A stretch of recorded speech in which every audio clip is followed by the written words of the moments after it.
యాదగిరిగుట్ట మాజీ మండల పరిషత్ సభ్యులు శ్రీశైలం యాదవ్ గారికి కూడా స్వాగతం సుస్వాగతం తెలియజేస్తున్నాం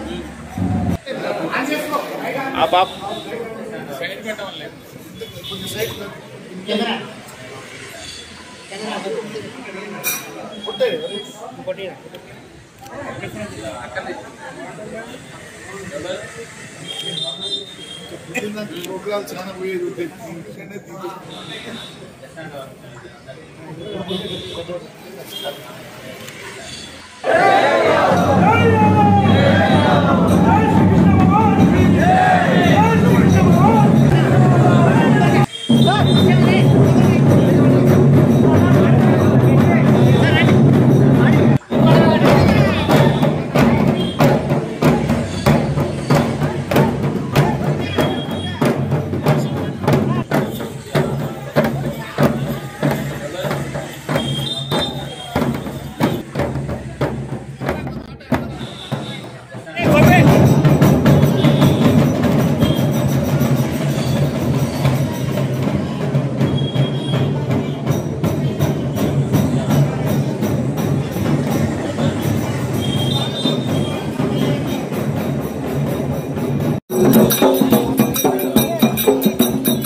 మంచి మనసుతోటి మాట్లాడే తప్పని జాతి యాదవ్ జాతి అని చెప్పి నిరూపించుకొని ఇప్పటి వరకు కూడా మాట్లాడి కట్టుబడే మన జాతికి ఇంకా కూడా మనం పేరు ఇవ్వాల్సిన అవసరం ఉంది. కాబట్టి ఈ రోజు ప్రభుత్వం రావడం కూడా ఎవరు కీలకంగా నమ్మి ప్రభుత్వం తీసుకొచ్చారు. ఈ ప్రభుత్వం తప్పకుండా అన్ని విధాల మన యాదవ్ కమ్యూనిటీ కాదు యాదవ్ జాతికి కూడా పేరు వచ్చే విధంగా మన ముందుకు తీసుకుపోదాం. ప్రభుత్వం నుంచి ఈ ప్రాంతంలో ఉన్నటువంటి సమస్యలు పట్ల తప్పకుండా మీ బిడ్డగా నేను కొట్లాడతానని చెప్పి మాటిస్తూ యాదవ్ కులంలో మాట అంటే మాట కట్టుబడే కులం కాబట్టి తప్పకుండా ఆ దిశగా ఈ ప్రభుత్వం నుంచి యాదవ సోదరులకి కానీ ఈ ప్రాంత అభివృద్ధి కోసం పాటుపడతానని చెప్పి మాట ఇస్తూ ఈ భవనానికి సంబంధించి ఏమైనా పెళ్లికున్నా నా వంతుగా ప్రభుత్వం నుంచి అదేవిధంగా నా వంతుగా మా ఫౌండేషన్స్ కూడా సహకరిస్తా.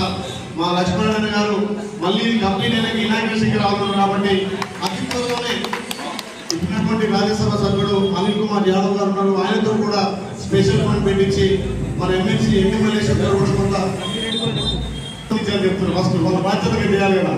ఇప్పుడు లక్ష్మణ్ ఎమ్మెల్యే పెడతాడు, రఘువీరన్ ఎమ్మెల్యే పెడతాడు, వాళ్ళు కూడా పెడతారు. కాబట్టి తప్పకుండా వీళ్ళందరికీ సహకారం చెప్తా.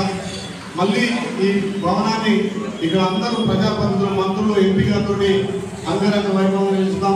ఎందుకంటే మన యథవంశంలో కూడినటువంటి శ్రీకృష్ణ జాతిలో జన్మించినటువంటి మనందరం నిజంగా ఇలా గర్వపడాల్సిన విషయం. ఎందుకంటే నిజాయితీకి మన పేరు ఇప్పుడు కూడా ఆ పేరు నిలబెట్టుకుంటూ వస్తున్నాం. కాబట్టి ఆ జాతర పుట్టడమే మన అదృష్టంగా భావిస్తూ ఆ శ్రీకృష్ణుని వేడుకలు ఇంకా కూడా ఘనంగా నిర్వహించి ఈ ప్రాంతం కూడా వర్షాలు సమృద్ధిగా పడి పంటలు ఎక్కువ పండాలి. ఇప్పటికే ఇక్కడ ప్యాడీ 90% ఉంది. ఇంకా కూడా ఈ ప్రభుత్వం నుంచి ఈ ప్రాంతానికి రావాల్సిన నిధులు పట్ల ప్రత్యేకంగా శ్రద్ధ తీసుకొని మన యాదవులకి అన్ని విధాల గౌరవ మర్యాదల కోసం పాటుపడతానని చెప్పి నిజంగా ఈ వేడుకల్లో పాల్గొనడం నా జన్మ ధన్యమైంది. ఎందుకంటే మన జాతిలో ఈ రకంగా ఐక్యత పార్టీ లేదన్నా కానీ జాతి విషయానికి వచ్చేసరికి మన హక్కుల కోసం కొట్లాడడం మనందరం ముందుండాల్సిన అవసరం ఉంది. కాబట్టి మరొకసారి నా యాదవ సోదరులందరూ కూడా పేరు పేరున ధన్యవాదాలు తెలుస్తున్నాను. Thank you.